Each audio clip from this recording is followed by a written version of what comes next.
rapidement dans 1 Pierre 2, verset 2. Amen. Nous voyons toujours comment tu te responsabilises par rapport à ton salut. Alléluia. Il y en a qui lisent la Bible, ils lisent juste la Bible dimanche, et puis ils vont lire la Bible encore dimanche prochain. Mais tu ne vas jamais grandir. Hein? Alléluia. Alors, dans 1 Pierre 2, je vais vous montrer quelque chose rapidement. Gloire à Jésus-Christ, que ton nom soit béni et soit exalté. Alléluia. Alléluia. Oh, ma chikamara bakaya. 1 Pierre plutôt. 1 Pierre. Alléluia. 2. Verset 2. On peut commencer au verset 1. Rejetant quoi? Toute malice, toute ruse, la dissimulation, l'envie et toute médisance, désirez comme des enfants nouveau-nés, les laits spirituels et purs, et que par lui, vous croissiez pourquoi? Pour le salut. Amen. Je disais que le salut de l'âme, il est progressif.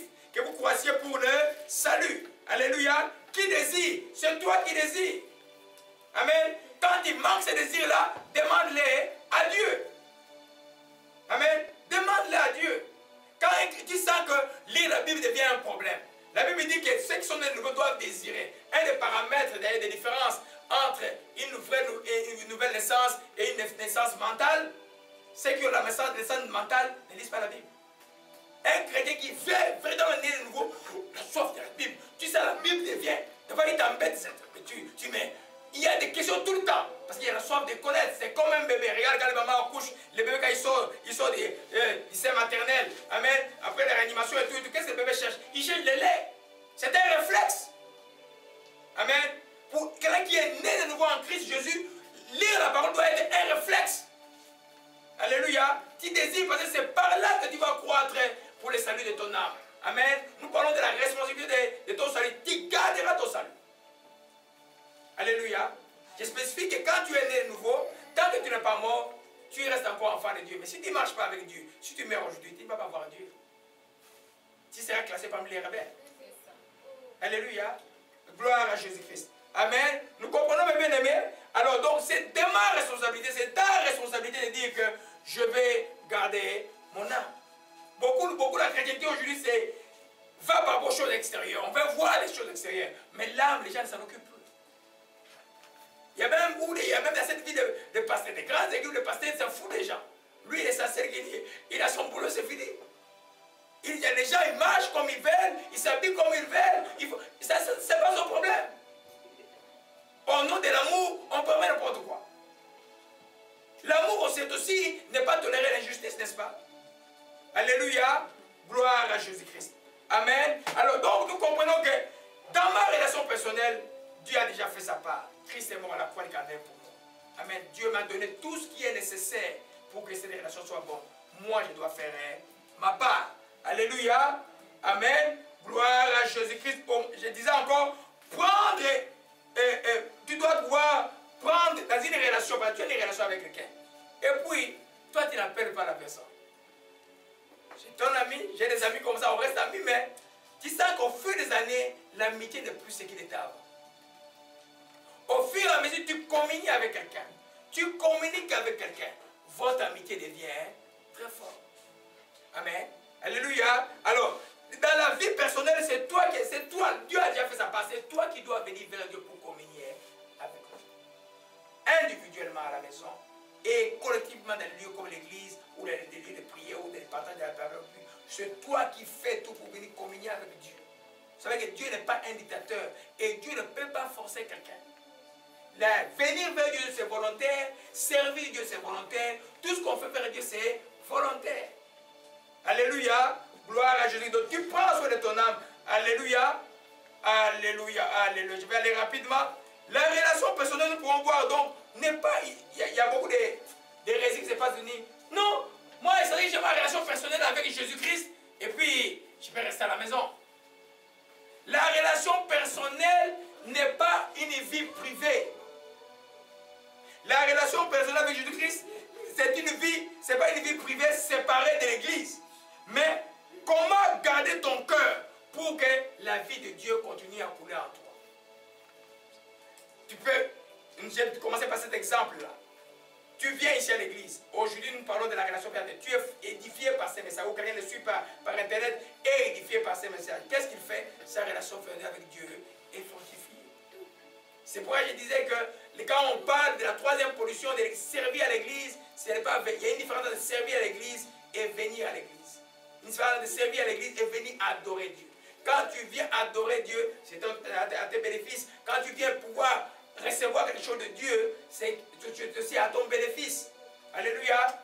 Amen. Alors qu'on ne vous trompe pas aujourd'hui, il y en a qui disent c'est dit que je suis à la maison, je prie, je lis la Bible, c'est assez. La chrétienté ne peut pas se vivre en dehors de l'église. Ne peut pas se vivre en dehors de l'église. Amen. Depuis que j'ai donné ma vie en chrétien, je ne croyais pas beaucoup la chrétienté, je me moquais même des gens qui venaient prêcher la parole chez moi. Mais quand j'ai mis mes deux pieds en 89 dans la chose de Dieu, je ne suis jamais retourné en arrière. J'ai été à l'église tous les dimanches. Jusqu'aujourd'hui. J'ai été à toute étude unique qu'il y avait dans cette église où j'étais. J'étais à toute étude, prier le vendredi. J'ai travaillé, ici j'étais étudiant, et j'avais des choses à faire, et bien j'étais toujours là. Alléluia. Parce que dans la relation personnelle, l'église, vous voyez dans le texte d'Apocalypse, on donne un message de 7 églises. On n'a pas donné un message aux individus. L'église est extrêmement importante. Quand on doit étudier c'est quoi l'église, parce que les gens ne comprennent pas exactement. C'est extrêmement important. Amen. Si l'église, il y a vraiment l'esprit de Dieu dans cette église, l'esprit de Jésus-Christ de Nazareth, et que vous envoyez les preuves, vous avez tout intérêt à assister aux choses que l'église fait. Alléluia. La vie personnelle, ce n'est pas la vie privée. Ce n'est pas une vie séparée de l'église. Alléluia. Amen. Alors ça, c'est une question vraiment attirée par rapport. Parce que quand vous recevez des messages, vous recevez des enseignements, c'est vous êtes édifié où? Au niveau de votre cœur. C'est votre esprit qui est édifié.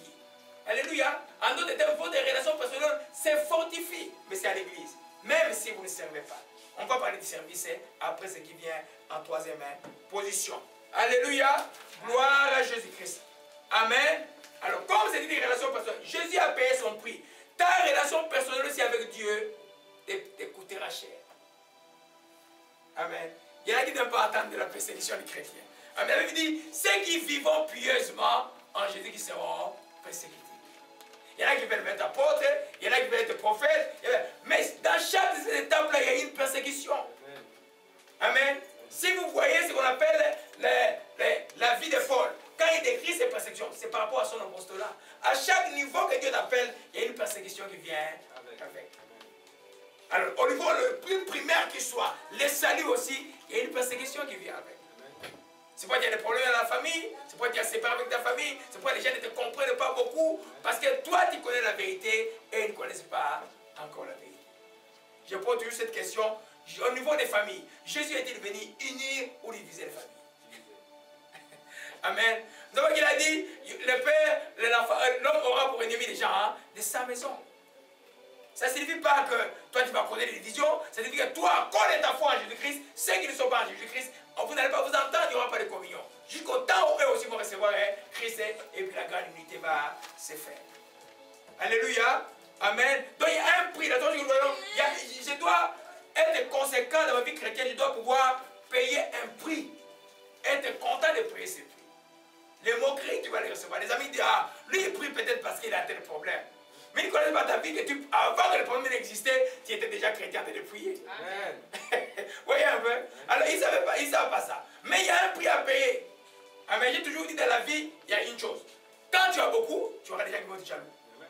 Quand tu manques, il y aura des gens qui vont se moquer de toi. De toute façon, toi, tu ne t'occupes pas des gens. Occupe-toi de ta relation avec Dieu. Alléluia. Amen. Donc la relation personnelle, mes bien-aimés, il y a un prix à payer. Ne crois pas que ça sera facile. Mais il y a quelqu'un que Dieu t'a donné, qui a mis en toi, qui est le Saint-Esprit, qui va t'aider comme il a aidé Paul à traverser toutes ces épreuves. Parce qu'il est là pour nous aider. Alléluia. Gloire à Jésus-Christ. Oh, Shikamarkaya. Je disais que tout est... Donc, nous avons mis en premier la relation personnelle parce que c'est elle qui va influencer les autres choses. Imaginez-vous quelqu'un qui n'a pas une bonne relation avec Jésus-Christ. Prenons, je parle du mari, des non-mariés. Parce que pour les non-mariés, c'est d'abord la relation personnelle et puis les services de Dieu à l'Église. Amen. La Bible dit que ceux qui sont pas pour mariés s'occupent des affaires du Seigneur. Il y a un bénéfice, un grand bénéfice. La Bible dit que c'est pour que gardez votre corps et votre esprit agréable à Dieu. Alléluia. Amen. Pourquoi? C'est parce que pendant que nous avons études bibliques, prière et puis mercredi. Tu es une jeune dame, tu es mariée, tu n'es pas mariée. Amen. Si tu as une réelle relation personnelle avec Jésus, une bonne relation, tu viens mercredi à l'étude biblique, tu fais quoi? Tu te nourris de la parole. Jeudi, tu viens à l'intercession, tu fais quoi? Tu pries. Samedi, tu viens à la répétition, tu viens, tu t'attends de servir. Tu n'auras pas le temps à passer aux autres choses. J'ai toujours dit, par exemple, aux jeunes dames, les jeunes dames ne cherchent pas le mari. Ils s'assoient. C'est le mari qui vient vers toi.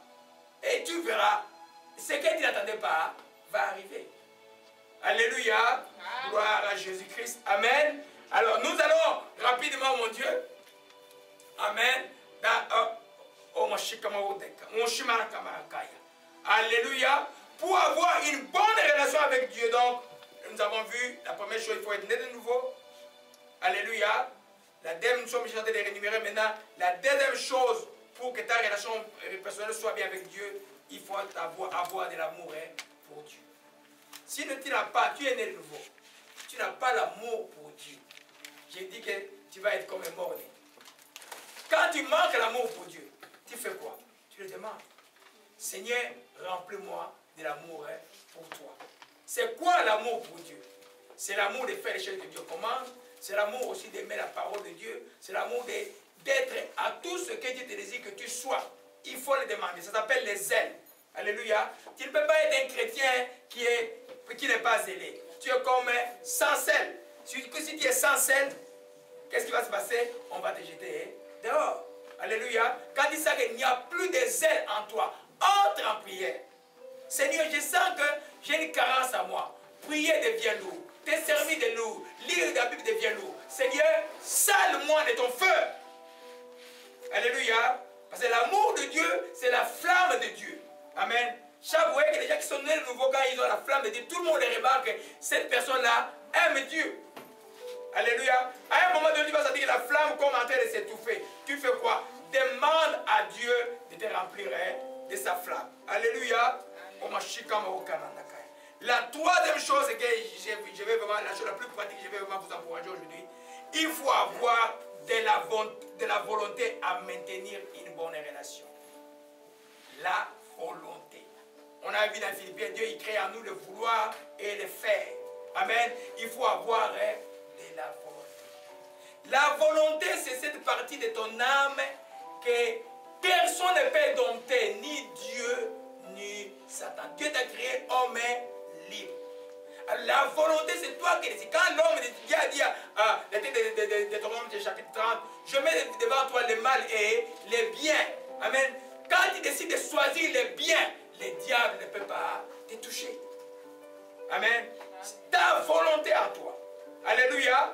Amen. Donc, volontairement tu es venu à Christ. Volontairement tu te garderas en Christ. Alléluia. C'est pourquoi tout est question de volonté. Alléluia. Amen. Gloire à Jésus-Christ. On va voir. La première bonne volonté que nous voyons, la bonne volonté à connaître Dieu. Ce que j'appelle la bonne volonté à connaître Dieu, c'est-à-dire que tu as la volonté de dire que moi je vais connaître mon Dieu. Je vais avoir la connaissance de Dieu dans ma vie. C'est le point de départ de tout. On a vu que le bébé nouveau-né ont quoi? Faim, il est spirituel. Si tu sens qu'il n'y a pas cette soif-là, amen, tu regardes toi, tes voisins, ta Bible est achirée, lis tout le temps. Toi, tu ne lis pas assez. Ne l'envie pas, dis Dieu, donne-moi le désir de lire ta parole. Je vous dis que tout vient de là. Tout vient de là. Si tu veux être un chrétien mature demain, avoir des résultats vraiment de la chrétienté qui va être éprouvée, même traverser des épreuves victorieusement, de chercher à connaître Dieu. Alléluia. Amen. Donc, la bonne volonté à connaître Dieu, c'est un exemple pratique, c'est lire et méditer la Bible. Amen. Tiens, même nous qui prêchons, ici, ce que j'ai préparé, c'est pour prêcher. Mais j'ai ma lecture personnelle de la Bible. Je dois me nourrir tous les jours. Aussi, comme je pose la question souvent aux gens, avez-vous mangé depuis le matin? Si vous avez mangé 3 fois, amen, vous devez vous nourrir de la Bible. Amen. Si un chrétien qui est né de nouveau ne commence pas à lire, à méditer la Bible, on ne lui enseigne pas à faire ça régulièrement, je vous dis que question de temps, vous allez voir que ce sera comme un mot-né. Pourquoi? Parce qu'il n'y aura pas de flot, il n'y aura pas de foi. La vie chrétienne, la Bible dit que la foi vient de ce qu'on entend vient de la parole de Dieu. Si tu ne médites pas la parole de Dieu, il n'y aura pas de foi. Amen. C'est une tragédie pour une chrétienne, surtout dans les pays où nous sommes. Et ici, là, il y a tellement de distractions, tellement de tentations de toutes sortes. Si tu ne te disciplines pas, regarde combien de chaînes de télévision il y a à la télévision. Il y a 300, 500 chaînes de télévision. C'est fait pourquoi? Pour distraction. Hollywood, ce n'est pas le ciel, c'est l'enfer. C'est la distraction. Et je vous dis que la plus grande stratégie des diables pour les enfants de Dieu, c'est de te distraire. Il sait que tu ne peux pas tomber dans une publicité. Il sait que tu ne peux pas aller voler dans un magasin. Tu ne peux pas tuer quelqu'un. Il sait que tu ne peux pas te battre et injurer les gens. Il va te distraire. Pourquoi? Parce qu'il va te distraire. Vous voyez, la parabole de Sémère dit la première portion des grains qui tombent sur la terre, l'oiseau vient, il prend. Chaque fois que la parole est sémée, la distraction vient. À l'église, on vient enseigner. Dès que tu es dans le compte là, tu es dans des autres choses. La distraction vient. Et il utilise des enfants. Il y a des gens ici dans cette ville qui sont maîtres pour pouvoir distraire les autres. Alléluia. Toi, tu es enfant de Dieu, tu dois pouvoir savoir que moi, ma vie vient par la parole de Dieu. S'il n'y a pas de la volonté à connaître Dieu, je perds le temps. Et je perdrai même ce que j'ai. Amen. Amen. Vous connaissez le prophète Joël qui a dit seulement, mon peuple est détruit par le mal parce qu'il manque la connaissance. Amen. Même tu ne peux pas recevoir un rêve. Vous voyez, j'ai des choses que j'ai vues ces 3 semaines. Les esprits de séduction sont entrés dans la vie de quelqu'un. Parce que, vous voyez un peu, lisez pas trop des livres là. Lisez d'abord la Bible. Quand tu as maîtrisé la Bible, tu peux aller lire les livres. Parce que moi, si je veux t'enseigner des faussetés ici, si tu ne connais pas la Bible, comment tu vas vérifier que je vous dis la vérité? Tu ne sauras pas. Tu ne sauras pas. Alléluia, c'est pourquoi l'enseignement est important. Quand nous disons que la relation personnelle est la première chose, nous allons prouver que c'est la chose la plus ultime que Dieu attend des gens. Alléluia, gloire à Jésus-Christ. Ça, c'est la première chose. La deuxième chose, c'est la bonne volonté de pouvoir obéir à Dieu. Quand on dit obéir à Dieu, ce n'est pas seulement obéir à ce que Dieu commande à la parole, mais aussi à ce que le Saint-Esprit vous commande. Amen. Tu vois les gens qui veulent t'entraîner sur un chemin qui n'est pas correct. Toi, tu es chrétien. Tu vas dire non. Tu vas dire non. Parce que tu ne peux pas commencer le chemin de Dieu et puis en entrant dans le chemin de mensonges. Alléluia. Avec, je fais ça rarement. Avec sa permission, je me rappelle le jour où je suis allé prendre les frères Néry à l'aéroport. Avant même que l'agent arrive là où il était, on lui proposait quelque chose qui n'était pas correct pour entrer dans ce pays-là. Je lui dis non, non, non, tu ne fais pas ça. Ben, c'est pas ça. Fais ta voix d'une manière normale. Ça va prendre le temps que ça prendra. Et ça sera, tu verras la bénédiction après. Amen. Alléluia. Parce que nous n'avons la puissance que pour la vérité. Enfant de Dieu, si tu veux avoir la puissance, tu n'as que la puissance pour la vérité. Tant que quelque chose qui n'est pas vrai, je n'ai plus de puissance par rapport à ça. Je ne peux même pas dire Jésus fait ça, ça ne se fera pas. Alléluia. Gloire à Jésus-Christ. Amen. Volonté à obéir au Saint-Esprit. Tu veux aller quelque part. Ton cœur dit ne pars pas. Toi, tu veux aller. Tu vas avoir des problèmes. Alléluia. Amen. C'est pourquoi il faut comprendre. Je vais donner un enseignement. Comment écouter la voix de Dieu. Le Saint-Esprit de Dieu ne peut pas, par exemple, te commander quelque chose qui est à l'encontre de la parole de Dieu, qui est contre la parole de Dieu. Il va toujours te diriger vers des choses qui sont conformes à ce qui est déjà écrit dans la grande prophétie, qui est la parole de Dieu. Alléluia. Tu dois pouvoir obéir à la parole de Dieu. Amen. Ne laisse pas l'ennemi te tromper tout le temps sur quelque chose. Je parle à quelqu'un là parce que j'ai vu des choses bizarres. Hein? Les mêmes choses viennent venir t'éroder. Les mêmes choses. Non, dis cette fois-ci, non, je n'en veux plus. Ta volonté, nul ne peut les dompter. Alléluia. Amen. Gloire à Jésus-Christ. Amen. Romains 4, verset... Romains 8 plutôt, verset 14, rapidement. Amen. Vous voyez que la relation personnelle, c'est beaucoup de choses. Ce n'est pas seulement dire, j'ai la relation personnelle avec Jésus. C'est beaucoup de choses que tu dois faire. C'est toi qui prends soin de ton âme. Jésus a déjà fait sa part. Alléluia. Gloire à Jésus-Christ. Le texte de Romains.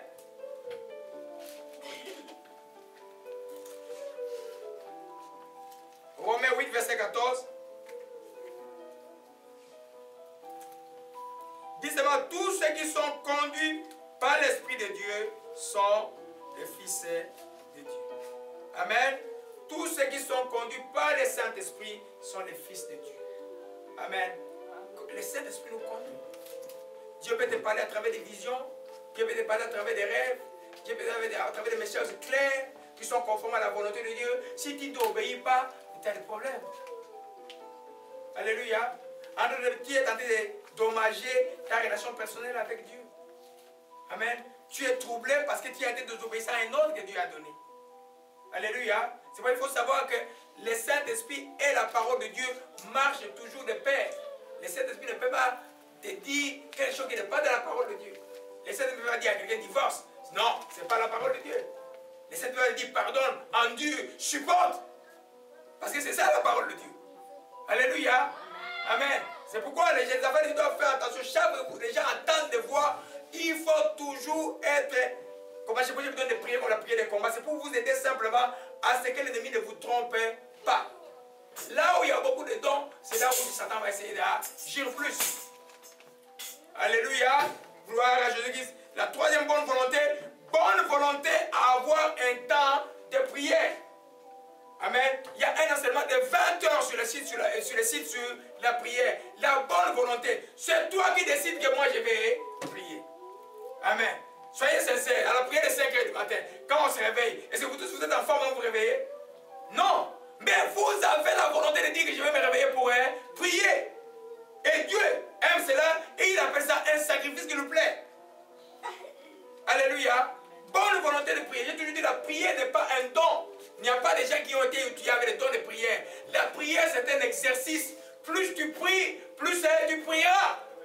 Il y a des enfants ici qui n'avaient jamais gêné. Et puis quand ils ont commencé à gêner, 1 jour, 2 jours, maintenant ils gênent 2 fois la semaine sans problème.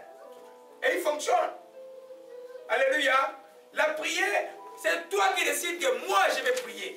Et quand tu as décidé, comme je dis de pas ta volonté, le diable ne peut pas les dompter. C'est toi qui décides que tu vas prier. Tu dis que moi je vais prier, tu vas prier. Mais des fois même c'est le Saint-Esprit qui te dit jeûne. Mais toi tu es en train de tourner. Quand le Saint-Esprit dit jeûne, il y a 3 semaines, si je n'avais pas gêné, on allait avoir des choses très graves ici. Il m'a dit depuis 3 jours, jeûne. J'ai décidé. Le 3e jour, quand j'ai terminé mon jeûne, oh, il y a des choses que je ne pouvais pas imaginer. D'abord la nuit m'a montré et puis j'en ai vu des preuves. Il faut obéir. Ta volonté, personne ne peut les dompter. Personne. Alléluia. Bonne volonté à prier. Alors, dans Ephésiens 6, verset 18. Alléluia. Amen. Pour avoir une bonne relation avec Dieu, alléluia, il faut avoir la volonté de maintenir cette relation. La 4e chose que nous voyons dans cette partie-là, c'est avoir la bonne volonté de prier personnelle. Ephésiens chapitre 6, verset 18. Alléluia. Amen. Gloire à Jésus-Christ. Il dit ceci. Terminant par là les armes spirituelles et puis à la conclusion on peut utiliser ça pour d'autres contextes aussi. Faites en tout temps par esprit toutes sortes de prières et de supplications. Veillez à cela avec une entière persévérance. Alléluia. Une entière persévérance, priez pour tous les saints. Faites en tout temps. Alléluia. Par esprit. Amen. Toutes sortes de prières et de supplications. Tout le temps veut dire quoi? Tout le temps. Les chrétiens, tu as dit ta vie est prière. Amen. Ta vie est prière. Il n'y a pas un moment où tu vas dire que tu ne dois pas prier. Amen. Les gens vont prier, c'est simplement demander. Mais l'action de grâce, c'est une prière. Le louange, c'est une prière. Amen. Les pétitions pour les autres, l'intercession, c'est une prière. Amen. Amen. Mais il faut avoir de la volonté. Regarde, dimanche passé, j'ai rentré à la maison. Je vois Nino venir avec une feuille. Ça m'a touché énorme. C'est une feuille, 3 feuilles, écrites en stylo tout petit, comme ça, comme nous on faisait nos résumés de cours, quand on était étudiants.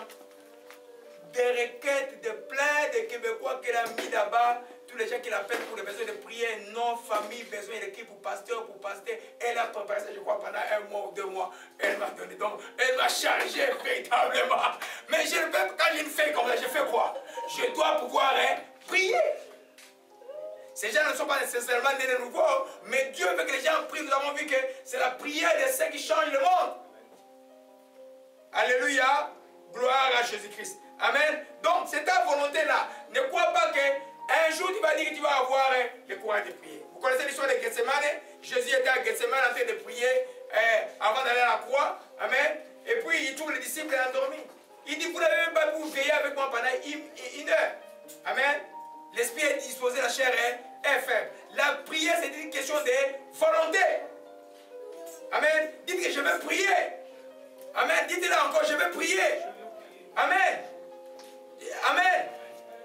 Alléluia. Parce que des fois, l'ennemi veut te tester dans beaucoup de choses. Mais si tu es à genoux, quelles que soient les attaques du diable, tu verras, tu sauras que prier c'est bon. Alléluia.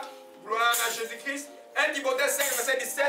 Nous voyons encore la bonne volonté, encore pour un temps de prière. 1 Timothée 5, verset 17, rapidement. Oh, marchez dans la paix maintenant. Marchez seulement dans la paix. Marchez dans la paix maintenant. Marchez dans la paix, seulement dans la paix. Le pardon de Dieu est là. Beaucoup de paix, beaucoup de paix. Alléluia, gloire à Jésus-Christ. Que ton nom soit béni. Le temps de Dieu est là. Alléluia. 1 Thessaloniciens chapitre 5, verset 17 dit simplement, priez sans cesse. Sans cesse veut dire quoi? Sans cesse. Sans arrêter. Et pour ça, il faut de la volonté. Il n'y a pas de place pour la distraction pour les chrétiens. Amen. Tu veux avoir les résultats? Prie. Des fois, certaines choses, Jésus a parlé de certains démons qui ne parlent que par les prières et les jeûnes. Ce n'est pas les prières normales. C'est-à-dire une profondeur de la prière. Tu languis devant ton Dieu. J'ai pu comprendre ce qui s'est passé jeudi à cette église-là. Ce n'est pas à cause de moi. Mais ces gens se sont préparés. Il fallait voir le pasteur, pour ceux qui le connaissent, quand tu le vois comme ça, il est devenu comme un clou. Il a dit, moi je vais gêner avec mon église. Pendant 21 jours, je vais inviter quelqu'un d'autre pour me prier. Je vous dis que j'avais une puissance d'onction qui s'est manifestée comme je vu là. J'avais vu peut-être aux États-Unis en 2004 quand je l'ai prié pour les jeunes à Washington. Mais une puissance inouïe. Inouïe. Quelqu'un ne peut même pas s'approcher de toi, il crie comme un démon parle, la personne tombe sur place. Une puissance inouïe. C'est parce que ces gens-là se sont préparés dans la prière. Alléluia. C'est la volonté. C'est toi qui détermines. Tu ne veux pas quelque chose dans ta vie. La chose doit partir. Quelque chose qui embête ta relation personnelle. Qui te refait tout l'année. Tu dis, moi, je vais me mettre debout. Cet esprit-là, que ce soit l'esprit d'impudicité, l'esprit de confusion, cet esprit-là va quitter, il va quitter. Amen. Nul ne peut résister à ta volonté, parce que ta volonté est soumise à la volonté du Tout-Puissant, qui est Jésus-Christ de Nazareth. Alléluia. Oh, remerciez maintenant. Alléluia. Donc, la quatrième bonne volonté, c'est la volonté de pouvoir prier. Amen. Aujourd'hui, dans ces pays, il y a comme les gens qui priaient. Nos bien-aimés viennent d'arriver. Certainement au Congo, ils priaient. Amen. Dans ces pays, il y a des gens il y a des esprits qui donnent une piqûre d'endormissement. Tu vas entendre, il y a une chanson que j'ai dit. Il y a une chanson que j'aime ici. Les gens disent, que je déteste, plusieurs gens disent, je prie au Congo. La chrétienté ne se vit jamais au passé. La chrétienté se vit toujours au présent. Alléluia. Et comme j'ai dit, la volonté de prier, c'est toi qui décides. Personne ne peut arrêter ta volonté. Tu dis, je vais avoir la bonne volonté de prier et ma relation personnelle sera bonne. Alléluia. Amen. La 5e bonne volonté, on est en train d'avancer. La bonne volonté à obéir aux autorités spirituelles. Vous savez un peu, quel rapport y a-t-il entre la relation personnelle et l'autorité spirituelle? Des fois, quand tu as affaire à une autorité spirituelle qui voit, par exemple, qu'il y a l'onction de prophétie, et qui peut voir les dangers dans ta vie, ou Dieu te donne une sagesse, il peut te donner un conseil sur quelque chose. Si tu n'écoutes pas, tu détruis ta relation personnelle. C'est pourquoi il faut savoir, avant d'appeler quelqu'un pasteur, moi j'ai toujours dit, il faut gêner et prier, que Dieu vous montre le cœur de la personne. Et c'est vraiment une personne qui prend sur les gens et qui aime les gens. Et quand cette personne te donne un conseil, par exemple, dans le domaine prophétique, il y a beaucoup de gens qui n'ont pas l'expérience déjà. Je donne le conseil à quelqu'un, la personne n'écoute pas. Et puis, il y a des mecs qui ont des problèmes qui détonnent. Parce que quand tu es baptisé de Saint-Esprit, si tu ne sois pas bien ton esprit là, mais tu vas t'empoisonner par ton esprit. Il faut faire attention. Quand Jésus a dit, il n'est pas bon qu'on mette de vin nouveau dans les vieilles outres. Il faut que ton outre soit neuve pour que les vins nouveaux tiennent. Sinon, tu vas être cassé. Amen. Tu ne travailles pas sur ta relation personnelle, il y a de l'orgueil, tu vois quelques visions et puis ça te déterra un peu. Et puis après, tu vas mourir. Moi, j'ai vu des gens là, dans ces pays-là, qui avaient eu des miracles, une désobéissance d'une saison Ils ont tout perdu jusqu'aujourd'hui. Alléluia. La relation personnelle du chrétien, quand il dit tu es une brebis, il y a les grands bergers, mais il y a le petit berger qui est là, qui vous suit aussi. Quand il te donne un conseil, écoute. Alléluia. Vous ne pouvez pas dire, non, moi j'ai eu ma vie personne, bon, je ne vais pas écouter. Des fois, dans certaines églises, le pasteur est jeune, mais il est jeune, mais Dieu l'a utilisé quelque chose de grand. Ah, mais il faut écouter, il donne des conseils. Surtout si les conseils sont sans intérêt. Alléluia. Amen.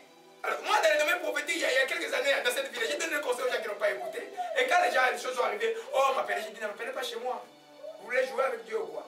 Quand Dieu a parlé, il vous dit, ne faites pas ça, ne faites pas ça. Quand il dit, faites attention, faites attention. Éloignez-vous de cette personne, éloignez-vous de cette personne-là.